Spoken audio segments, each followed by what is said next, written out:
Hey y'all, Dennis here, Muddy Water Search and Recovery.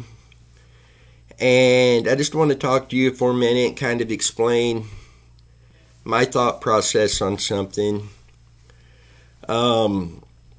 Several cases that we've worked on have been classified as runaways. These are typically 13 to 16-year-old teenagers.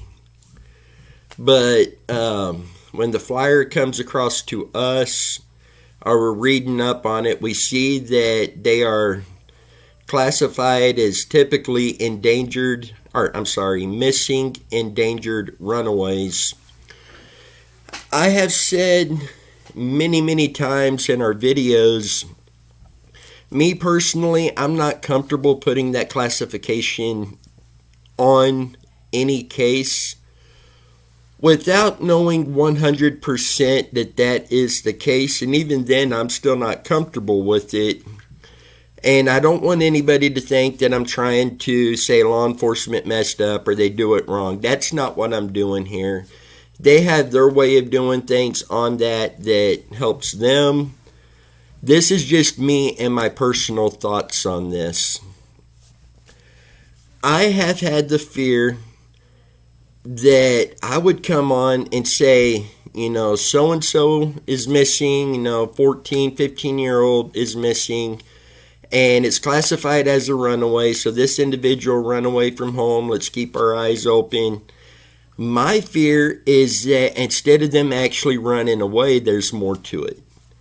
And unfortunately, I had been sent a press release on a case that, we didn't even know about. We didn't work on it or anything. This was the first time hearing about this case. Dan first sent this over to me, and then I've seen that Kansas Missing and Unsolved have shared it, as well as several other areas on social media have been sharing this. Basically, a 13-year-old girl went missing in the state of Texas. She was reported as a runaway, and it was classified as a missing endangered runaway. When a case is classified as a runaway, the majority of the time it changes how the investigation is run. If it's a runaway, the focus is going to be in the immediate area or any areas that they may have ties to. They've got family in an area that they frequent, etc. Those areas are going to get the focus. And if an officer goes out on patrol, he keeps his eyes open for that individual. And that is generally the extent of it, unless more information comes in to lead officers to a specific location.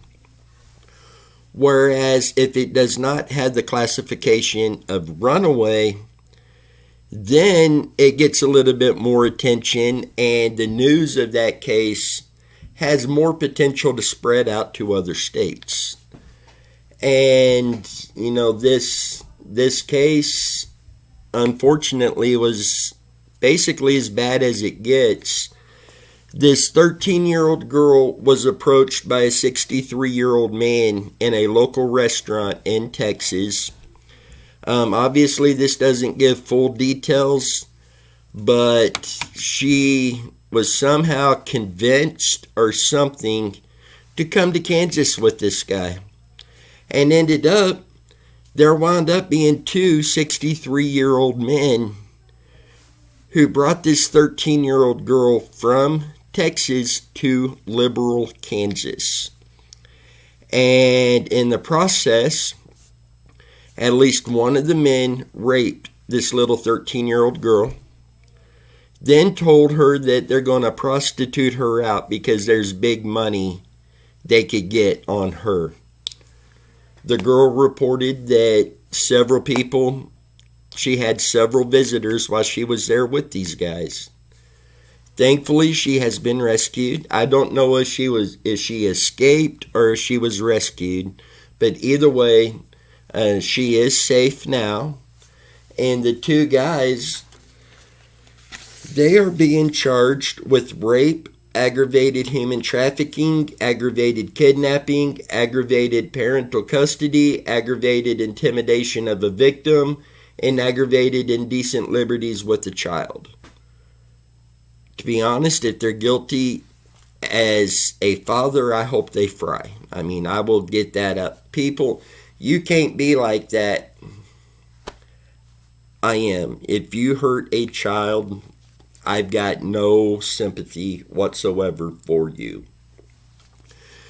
The charge that really stands out to me is the aggravated parental custody. And I want to look more into that and see how it fits in with that, etc. But this, I mean, absolutely heartbreaking.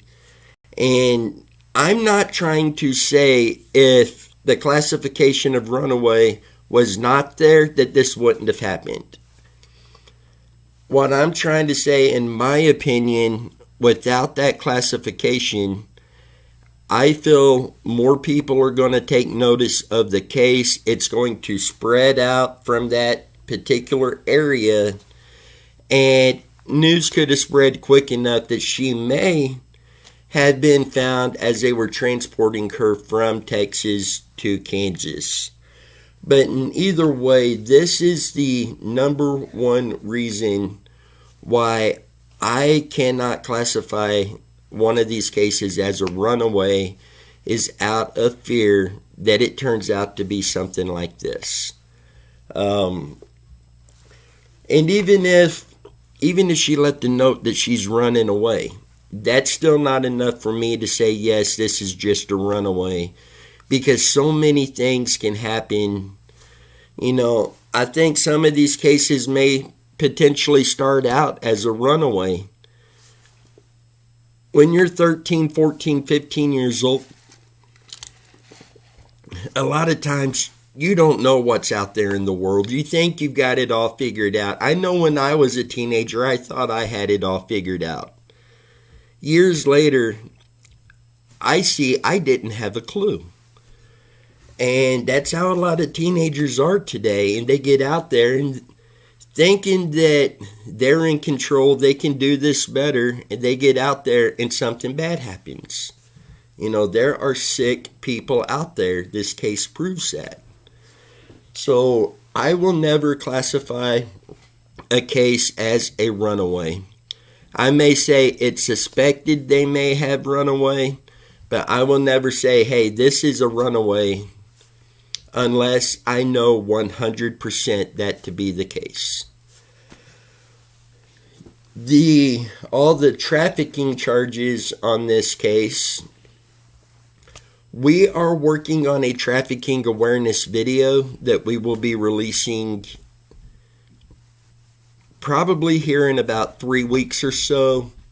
We've got several cases that appear they could tie into trafficking. And then this one here, reading this, we are going to have a trafficking awareness video released in the next few weeks. But with this, I'm hoping you could understand more why we will never classify one of these cases as a runaway ourselves.